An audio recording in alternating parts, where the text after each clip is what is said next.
All right, everyone, we are here again, so welcome. Can everyone hear me? Can someone type in yes in chat in case we have audio problems? Great, thank you so much. All right, so welcome everyone to another session. If you weren't here for the keynote, my name's Latara. I'll be the talk manager of RustLab 2020, facilitating the sessions, helping out with the Q&A after the video. So if you do have questions to ask, we have two bubbles for the chat box. You see the main room chat, and then there's a question mark icon. Please direct your questions towards that chat just so that we keep things organized. So we're getting started we're going to see the talk, for getting started with MongoDB and Rust by Mark Smith. So I'll quickly read a short introduction of Mark Smith and then also the talk, and then we'll watch the video. So here's his bio. Mark Smith is a developer advocate for MongoDB. He makes an excellent old-fashioned cocktail. He likes to design useless things for 3D printing. He has at least 7 mechanical keyboards and talks too much in the pub. He lives in Edinburgh, Scotland with his wife, daughter, dog, and cat, and 3 out of 5 of them can code. Here's the abstract for our talk. Learn how to use MongoDB, the leading ACID-compliant distributed document database, using MongoDB's fully supported Rust driver. He'll cover the high-level features of the database and show us how to use it with the new MongoDB Rust driver and accompanying BSON crate, both in async and blocking forms. It may not be well known, but MongoDB released their first driver for Rust back in 2013. Since then, regular driver updates have been released, supporting new database features and adding improvements. This year, the driver was rewritten, adding support for Tokio and Async-Std, and is now fully supported. This talk will give an overview of the features of MongoDB, including some features that many think MongoDB doesn't support, including transactions and joins.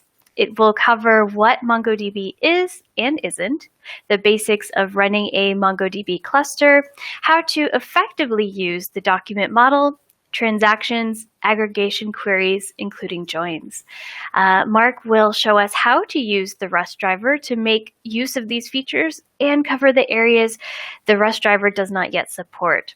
He'll also cover some of MongoDB's lesser-known features, such as a GIS data types and queries and time series queries at the high level. So we're going to go ahead and watch the video now. So enjoy and stay tuned, because at the end we will have the live Q&A with Mark. All right, enjoy.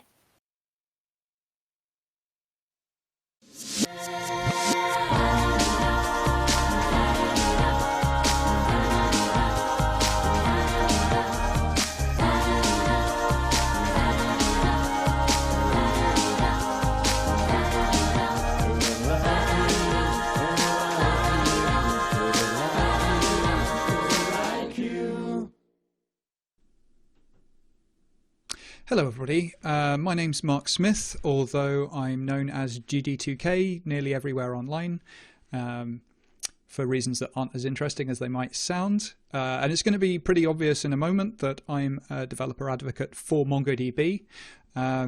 And I'm hoping over the next 40 minutes or so to help you get started with MongoDB and Rust, understand our Rust driver, but more importantly, kind of understand what MongoDB is and how it's best used. So before I get started with that stuff, first let's ensure that you understand our Rust credentials at MongoDB. So Rust actually has a long history at MongoDB as a client language. So no, MongoDB is written in C++, not Rust. And yes, if I had the choice, I'd totally rewrite it in Rust if I had the chance. But probably for that very reason and other reasons like it, that's why they don't let me make those kinds of decisions. So the history of our Rust driver actually goes a way back. So in 2013, 7 years ago, we employed 2 interns to develop a prototype for us in Rust 0.7. And this wasn't even released on crates because crates didn't exist at this point. And And in 2015, 2 years later, 2 different interns were asked to redevelop the driver and they released 0.1 to crates in August of 2015. This is the same year that Rust reached 1.0 and sort of stable API status. So last year, forwarding 4 years, we rebuilt the driver from scratch. So the previous driver was actually very popular for an unsupported product, but we wanted something we could support to the same degree as our other drivers. And async await was on the horizon, and we wanted the driver to work with that. We consider that that's kind of certainly one of the big futures for I/O networking-based development in the future. Note that in the 4 to 5 years between these 2 events, there were about 30 driver releases, which I think isn't bad support for an experimental driver. But this year, we released a beta release, bringing in Tokio and async standard support, and in June, our first 1.0 release was released. And since then, last month, I think we released 1.1. And I think, we've been doing this for 7 years, and I think in Rust world that's pretty high Rust credentials. So, having established that, let's talk about what MongoDB is. So, at its simplest, and I suspect you all know this, MongoDB is a database server. It's a clustered document database for storing structured data. And what do I mean by clustered? So, MongoDB is designed for zero downtime upgrades and automatic failover. So you need a cluster of at least 3 machines.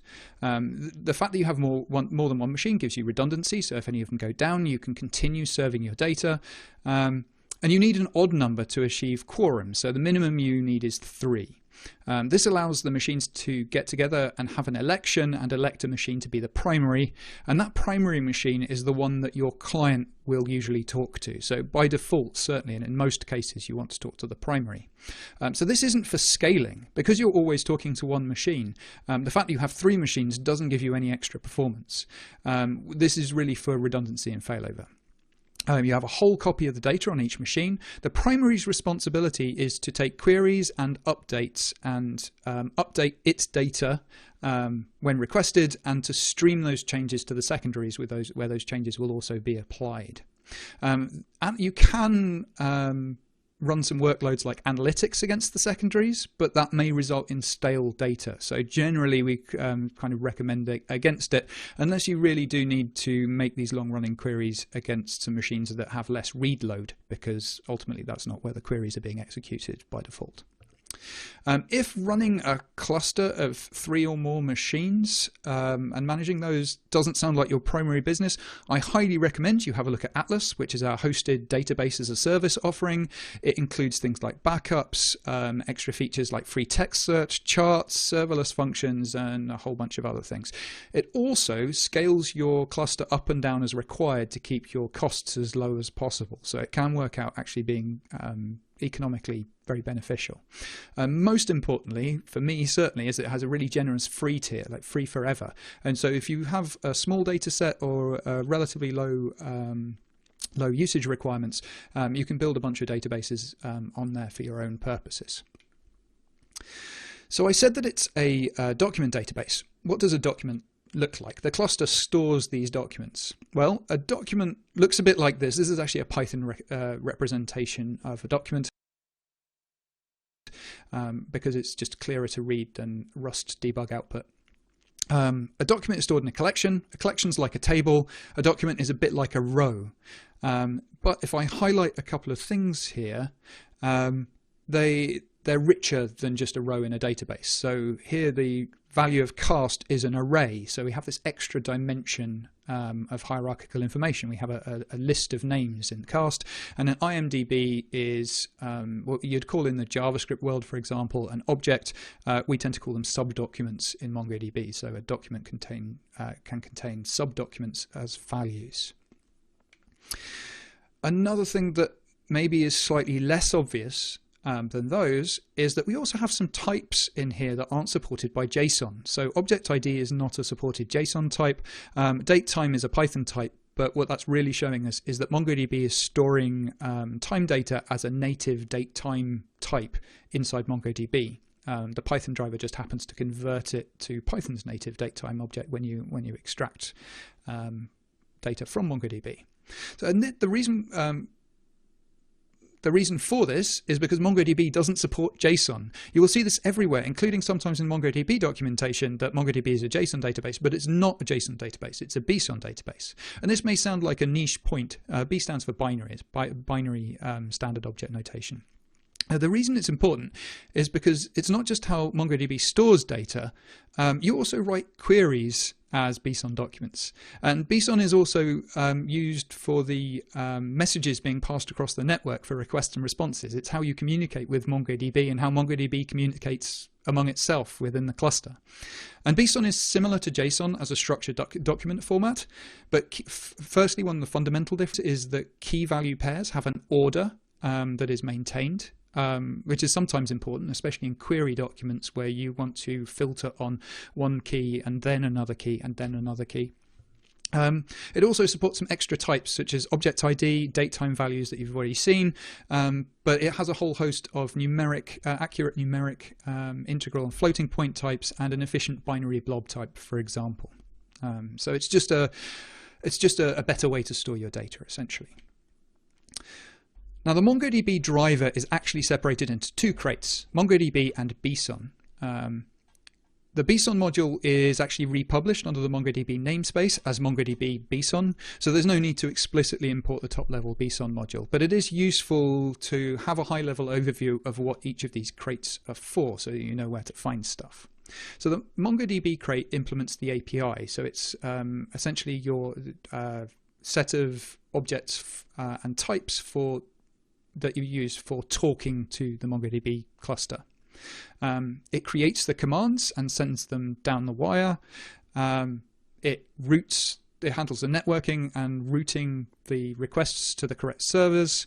And it handles passing the responses, kind of packaging them up as results and returning them to you, and handles error handling, of course.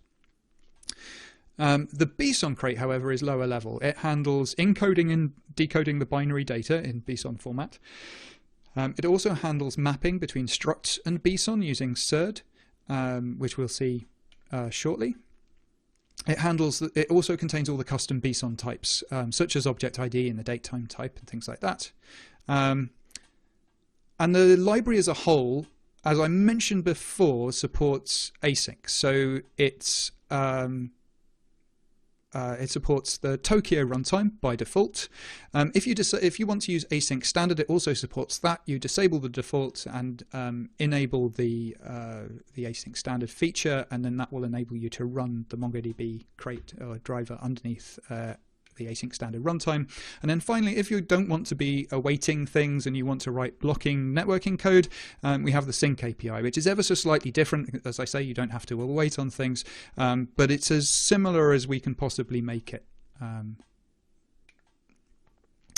So before launching into how to form queries and things like that, it's useful to understand the data that I'm going to be showing you. So I want to introduce the data set that I'm going to be working with for the rest of this talk.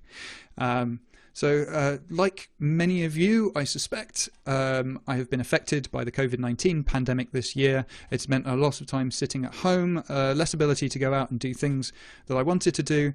And I tweeted a few months ago that this was the way that I was coping, this new normal and working from home. It's mostly a joke because I'll usually only have a couple of these bottles out at one time rather than all of them around my laptop. But it was certainly reasonably popular. What I have been doing in the evenings is learning to make cocktails. I've been building up my drinks cabinet, my selection of drinks, and learning to make cocktails from left to right. This is a Negroni, an espresso martini, and then the one on the right I didn't actually make. It's a bacon-infused whiskey old-fashioned that I had in a bar in New York, but it was just amazing, so I couldn't not include a picture of it. Now, I've been compiling many of the recipes that I've been learning and adapting into a Google Doc, but Google Doc is a terrible way to store a list of recipes. And I work for a database company. We need a database for storing this stuff. So let's have a look at a standard document within my cocktails database. So I have a collection called recipes, and it contains recipe documents. Now the recipe document looks a bit like this. This is one example. It's the recipe for a Negroni spagliato, which is a variation on Negroni that was devised by mistake by a bartender in Milan, I believe, who was making a Negroni for a customer and accidentally picked up a bottle of Prosecco instead of gin. And he only realised after he'd poured it into the cocktail. But fortunately, when they tried the cocktail that he'd made, it turned out to be delicious. And it is genuinely one of my favourite cocktails. I highly recommend it. Now, first, let's look at the three scalar values at the top here. So we have an object ID and two strings as values. So let's start to convert this into a Rust struct. So there we've defined the types on those. Ingredients is a little bit more complicated. So what we have here is an array or vec of subdocuments. And each of those subdocuments kind of follows the same format. They follow the same structure as each other. So let's define another type for that and call it ingredient. So this is really a vector of ingredients. And then instructions is similar to that, but they're just strings. So it's a vec of strings. So we can compact it that way. So this is quite a nice type definition. It doesn't really give us anything at the moment because, as I say, a collection can store multiple different document formats. I'm just trying to express the format that we're going to be working here as a sort of a short summary.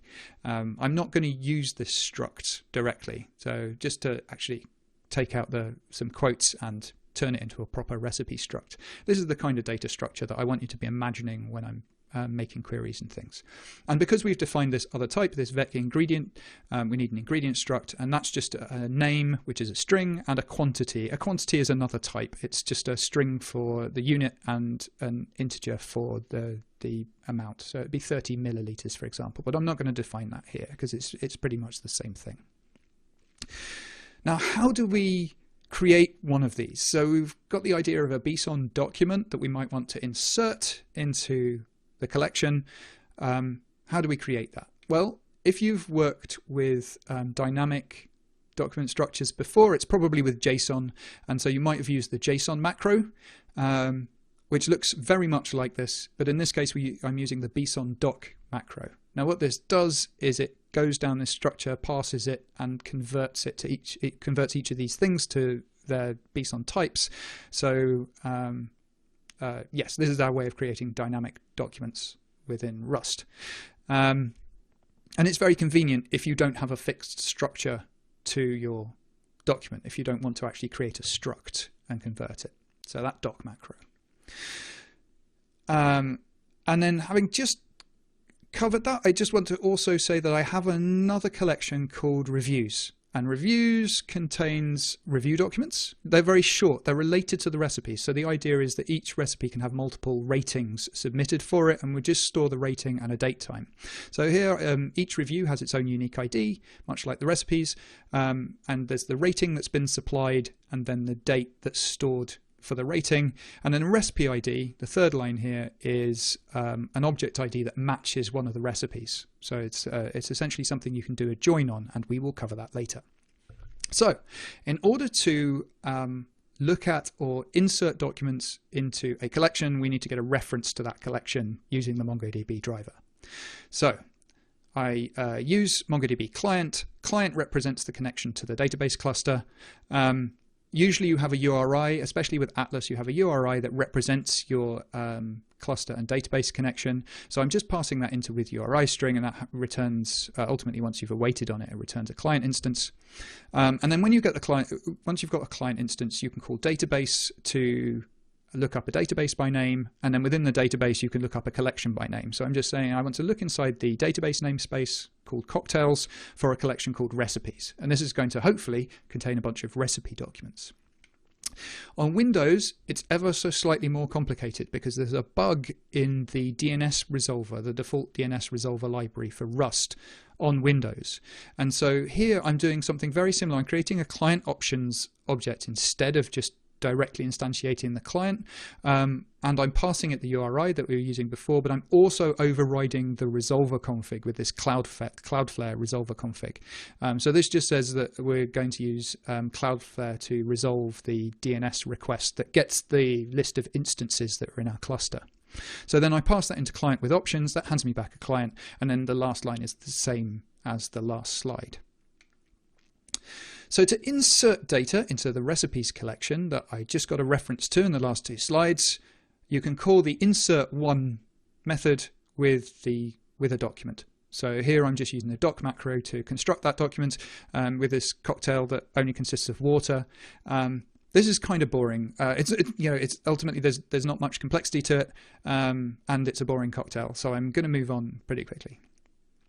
What's more interesting is when you start to look up data that you already have. So for that, you use the find method on a collection, and it's essentially a filter of all the documents in a collection. So here the find method is being passed a query of none, so no filter at all, which means hopefully logically that it returns all of the recipes in the collection. And then the last block here is really calling next repeatedly on that cursor that's returned, and extracting each recipe from the cursor. Now these are streamed from the server to the client in batches of 100. So if you have 1 million cocktail recipes, it's not going to overload the memory on your machine or anything like that. They're all handled one by one. It's a standard sort of iterative pattern. You'll notice on the right-hand side, these cocktails that are returned aren't in any sort of order, and there is no kind of implied order to a collection. So it's probably more useful to sort them by name. And the way that you do sorting with a call to find is to pass a find options instance. And the easiest way to create a find options instance is to call builder on the type.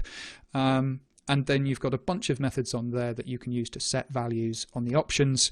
And then you call build to actually get the options instance back from the builder. So here I'm calling sort on that find options builder and passing it a document where the key is name and the value is 1. And what this means is I want to sort on the value of name in ascending order. If I passed -1 in there, that would be descending order. And then when you run find with that options passed in as the second value, I'm still getting all the cocktails back, but they are now ordered by name, as hopefully is obvious on the right-hand side, starting with A. So it's all very well getting, that's the highlights for that last slide. It's all very well getting all of the documents back, but what if you want to look up one document by name? Well, it looks like this. So again, you've got this idea of a key and a value that are associated. So whereas before I was looking at find options and it was specifying the order of sorting, here I'm creating a query where name equals, and then the name is Negroni Spagliato. And what this means is return me all documents where the value of name is the string Negroni Spagliato. And then you pass that in as the first value to find, and I'm still passing in the options as the second value, and then this will return it'll still return a cursor, but the cursor will only contain a single document because I only have one document in the collection with that name. Now notice that when I get the name out of the recipe is a document. So it's a structured document, but we don't know the structure because we can store any structure of document inside a collection that we want. And so getting data out of it is always slightly tentative. In this case, I'm using the getStir method to get the name field out as a string, and it returns a result. So you have to check it with a question mark. So ultimately this can error. And if you're getting lots of values of lots of different types, everything's tentative. They can either not exist or they can be of the wrong type, which just means that you're not really sure what's going on. What would be much better is if you could map your kind of nebulous document into a struct. So you can use Rust's fantastic type system for just accessing the elements of data that you want. And the only part of that might fail is the initial mapping, where it's trying to map this dynamic document to your static struct type. Well, fortunately, you can do that, and I suspect it's not a surprise when I say that you use surd to do it. So the BSON crate implements surd, as you'd hope. So in this code here, I've implemented a struct to represent the data that I expect back from a recipe document. Notice this is a subset of the struct that I showed you before, because you don't need to deserialize all the fields. You can just deserialize the fields that you care about. Now, each time I get back a BSON document from the server, I can call from document to extract the data into my recipe struct. And again, this might fail. The results may have an error in it anyway, and then the actual mapping operation can fail. So that's why there's 2 question marks on that last line. But ultimately, if both of these succeed, then what I have is an instantiated recipe with all the fields populated in the way that you'd expect. Obviously, if you have documents with different structures in the collection, this may fail. So it's fine as long as the document that's returned has a name and has a list of ingredients that can be deserialized into the ingredient type. But if not, you may just get a kind of type mismatch error from this operation. Now, because we have rich documents, this may not be immediately obvious if you haven't used MongoDB before, but because you have these rich documents with embedded arrays and subdocuments, you actually need a more powerful query language to be able to query those, because you're not just querying a top-level key equals value like you might in rows in a relational database. What you need to be able to do is dig down into the different elements, the different values, and match against, in this case, equality. So here I've got a subset of my Negroni Spagliato recipe with a list of ingredients. And let's just say I actually wanted to go through the recipes and find all the cocktails that contain vodka. Well, the query for that is the last 3 lines of this slide. So again, it's a document, so instantiate a document, and then you say, I want to match on ingredients. Now, ingredients, as you can see from above, is an array. So I want to match where one element matches the name vodka. So that's what elem_match does. There's a bunch of operators for these kinds of queries. Elem_match just looks through an array value for a matching item. So in this case, the matching item is the object should have a name that should equal vodka. And then if you run this query, it will match the names of all of the ingredients against vodka and return you the top level cocktail recipes where that's true in one case. Now, the query language, I'm not going to show you the whole query language. You can combine queries with or and all, or and. There's a bunch of different operators for combining parts of queries. There's a bunch of different operators for matching on different fields in different ways. You can compare equality. You can compare for values that are greater than, less than, have embedded text inside. You can run regular expressions across string values. So there's a whole host of these operations, but fundamentally what you're doing is it's much the same kind of thing. You're digging into records and returning matches. So I'm going to take a slight sidestep here and talk about aggregation pipelines, because I love aggregation pipelines. Find is very powerful, and the query language that comes with that is very powerful, but aggregation pipelines are a more powerful way of querying and even updating documents in MongoDB. They allow you to summarize groups of documents, join across collections, and lots of other things. So a bit like a find, an aggregation starts with all the documents in a collection. But in this case, the query is really a series of operations to be conducted on those documents. So the collection is passed through each operation, which can filter or modify each document, or even sort or group them to produce different documents. And then whatever's left at the end of this pipeline, the sequence of operations, is then returned as a cursor to the user. So this aggregation pretty much does what the first find query does. It passes it through an empty pipeline. Notice that's an empty vector of documents. And I've got no sort on here or anything like that. So it's just basically this would return a cursor that would loop through all of the documents in the recipes collection. So that's not very interesting, but because aggregation pipelines are conceptually a little bit complex, I'm going to jump out of the code editor for a moment and open up Compass. So Compass is this free GUI that MongoDB provide for many things around querying and modifying and understanding your data. One of the things it has is a really powerful aggregations editor. So here I'm looking at the aggregations editor for the recipes collection in my cocktails database, and this is currently empty. So this and the way that this works is you build up your aggregation steps down the page on the left hand side, and then for each step it will show you the documents that are the result of that stage in this sequence of operations. So in this case, what I've got on the right hand side is a sample of all of the documents that are in the collection at the moment, and then there's no stages to filter or modify those. So that's just what an empty query would return. So I'm going to add a match step by hitting add stage and then filling in the details. And what I filled in the box on the left hand side is the same query that we just saw for matching, where an element in the ingredients field matches name vodka. And then hopefully you can just about see along the right hand side are a summary of the documents that are emitted. And I don't know if you can read this, but it says there are 6 documents emitted from this stage. So basically I've got 6 vodka cocktails in my database, in my collection. And then I'm going to add a second step called Lookup. So again, you press add stage and then you select Lookup from the drop down, and hopefully it will fill out a little template telling you what you need to fill in. There's a bunch of options for Lookup. Lookup is conceptually similar to a a join in a relational database.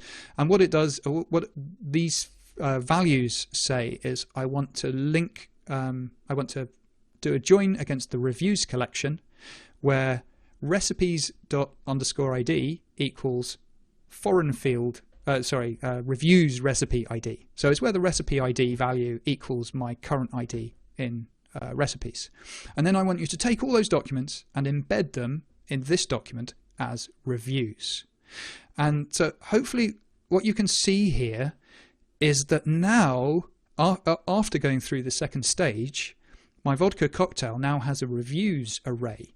And if I've expanded one of those items, and you can see it looks like one of those review documents I covered earlier. It's got a rating of 5, and it was submitted in September.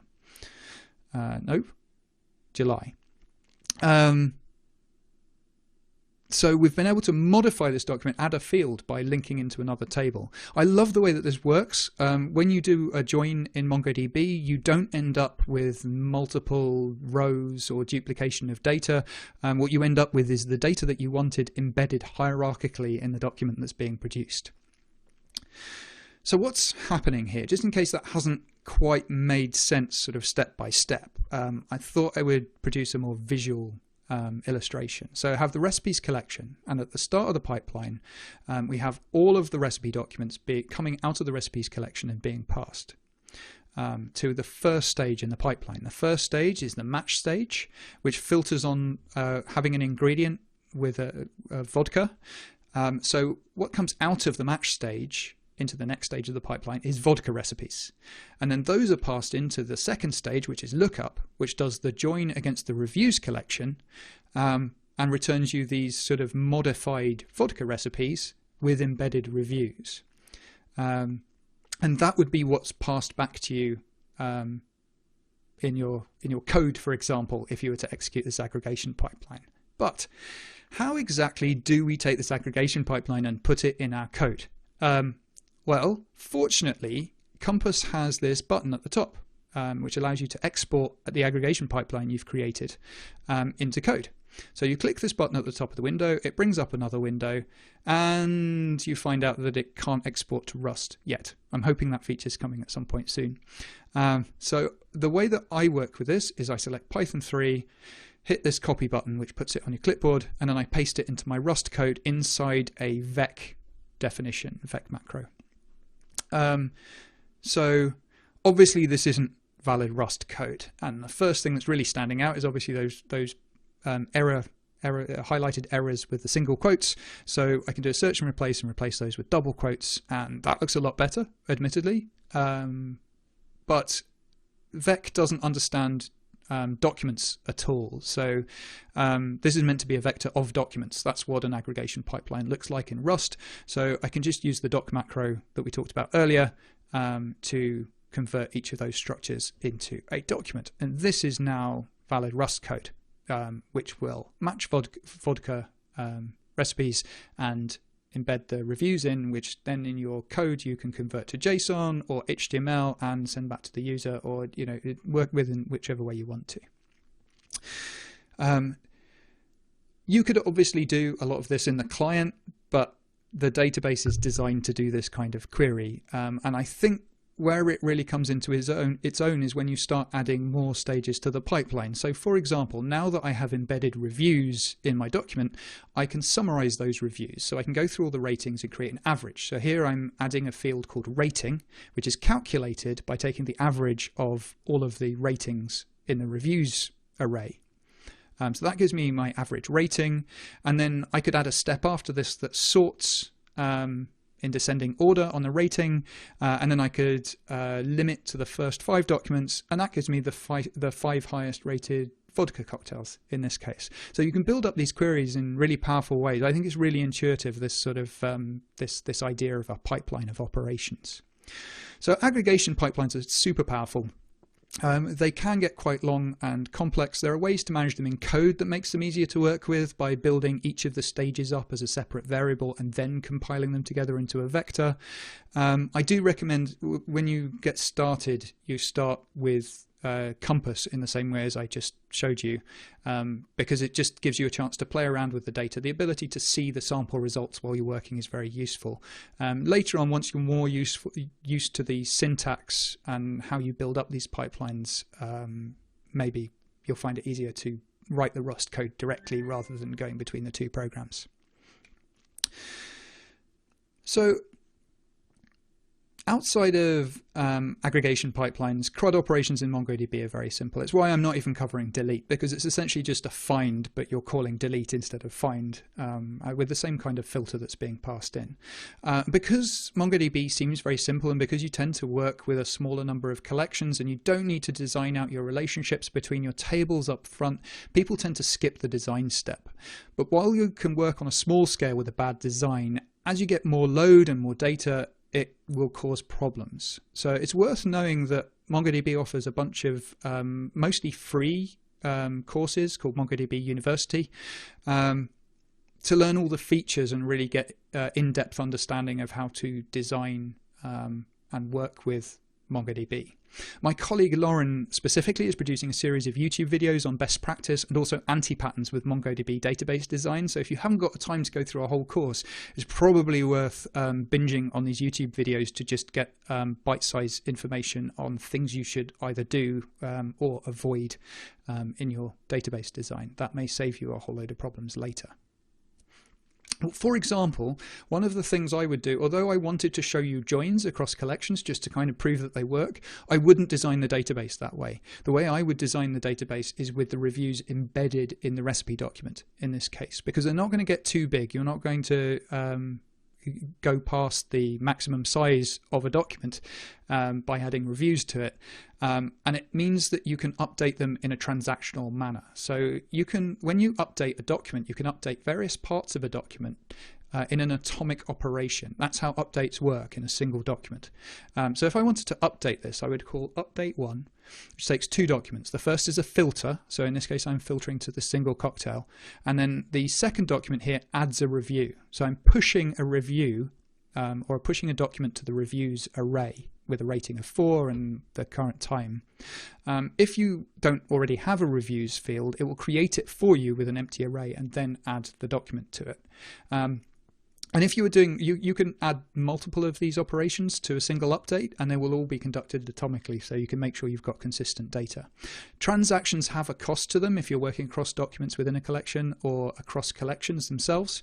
So if you can design your database so you've got related data together within a single document, you should definitely do that, because ultimately these update operations don't require any sort of complex transaction mechanisms. So it's worth noting that the driver is not finished, and we have some upcoming driver features coming. And the first is that we want some more ergonomics around SERD. So at the moment it sits slightly in parallel to the MongoDB driver, and we're looking at making it easier to pass structs directly into MongoDB calls and have them automatically converted between BSON and your structs automatically. A second thing that we don't support, which is a major feature, is transactions. So MongoDB has supported transactions for around 3 years now. As I say, it's a heavyweight feature. It's only really there if you need it. The Rust driver doesn't currently support it. I was kind of hoping to show you how they work, but they're not yet implemented. The Rust driver team is being really careful to implement things correctly the first time. Having said that, if you design your database correctly, you can often get away without them. Another feature that I'm really looking forward to is Watch. Watch allows you to listen for changes in a database or collection and receive events, so essentially documents that describe changes to your database. I've built chat applications before that just watch on a collection, and every time the collection's updated, messages are passed, broadcast to web-based clients using WebSockets and things, and that's kind of cool. Other MongoDB features that I haven't covered are schema validation. So if you want to validate the structure of a document or even just part of a document before it's inserted, you can do that using JSON schema. We also support sharding for these vast data sets. We support field level encryption for ensuring that the data is encrypted at rest and then the keys are stored on the client. So if somebody gets into your database server or manages to get your disk somehow, they can't read sensitive information. And finally, we've got MongoDB Realm, which is a whole platform for building mobile and desktop apps that can work offline and then sync to a central database automatically when they get back online. So it's a big platform with lots of complexity to it, and I hope I've given you a good overview of the basics and how to get started. Thank you for listening. I hope it was helpful.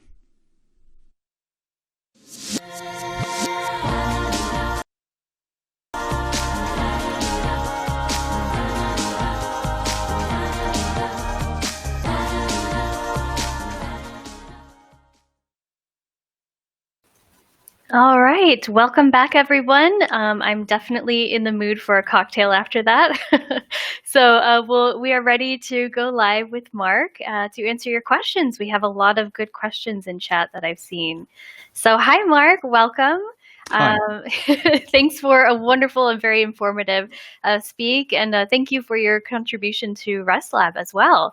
Do you have anything you wanted to say after the video or about your participation in RustLab?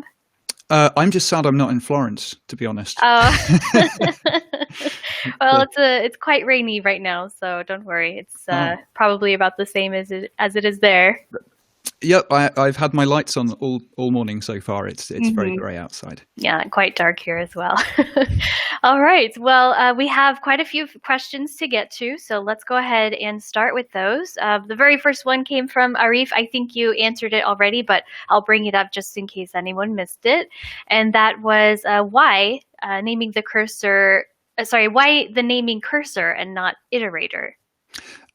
So it doesn't actually implement iterator or the iterator pattern at the moment. I'm not entirely certain why this is. My Rust is not really advanced level, and I was expecting it to be kind of an async iterator, but it isn't. It's similar in that you call next on it, but then you have to await the result coming back from that. If anybody would like to have a look at the sample code and kind of work out how it could be adapted into an iterator or something like that, I would be really interested to see that. But if you use the sync API, it is just an iterator and you just loop through it the same way as you would any other Rust iterable. Great, thank you for that addition. Then we have 3 questions coming from Chris Greenway. I'll go through the first one here, which is, can you control the batch size? Yes, there is an option to the find options struct that I configured to change the sorting in the query also has an attribute called batch size. So you can configure that to whatever you want. Awesome. All right. His next one is, can you define a schema to make the fields less tentative?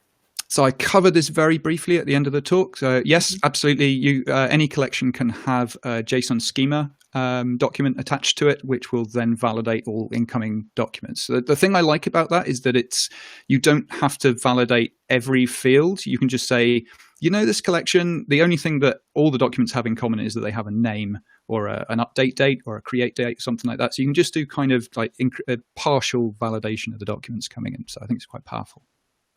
Great, thank you. All right, last question from Chris was, what forces drive the choice of reviews being a separate collection or an element in the recipes collection? So there's a couple of things off the top of my head that I keep in mind. The first is, actually I haven't come across this in actually designing real world applications yet, but there's a 16 megabyte limit to a single document. Given that they're binary documents, that's quite a lot of data really. But if you're putting in sort of sub-documents that are quite large and you're going to put a lot of them in over time, you're going to run into limitations on the document size. So that's one reason to keep them as separate documents in another collection. And the other thing is atomic updates. So again, I kind of mentioned this towards the end of the talk. Updating parts of a document, a single document, are done atomically. And so if you can keep the data together, you're just going to make your life easier in terms of keeping your data consistent within that document. Sure, for sure. All right, I think we have just one last question here from Sven. Oh, let's see, maybe two. Oh, no, Chris was just saying thanks. All right, so Sven asks the last question here, which is regarding nested documents. Is there a limit on how big in total a document can get, specifically when the documents are transferred through the driver to the client? So not specifically when the documents are transferred through the driver to the client. There's just that kind of designed-in limit of 16 megabytes for a single document. Mm-hmm. All right, I think that was it. I see a lot of people chatting, but I don't think there are any more questions on that. If anyone has any other questions, please direct them to the Q&A. But if that is it, then I just want to thank you so much, Mark, for being here. Like I said before, I'm definitely in the mood for a cocktail. I want to try that bacon-infused one, if possible. I'll get you the recipe. Thank you. Thank you so much. All right, so I think that is about it. So yes, thank you for coming all, and hopefully, Mark, we'll see you in the next editions of RustLab as well. Thanks very much. See you next year. Yes, see you next time.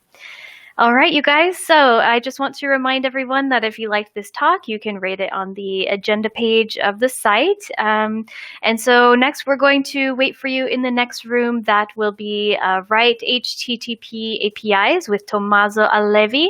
That's going to be at 1:50, not 1:30, 1:50. So we'll see you in the next room there. So yes, talk to you very soon. Thanks.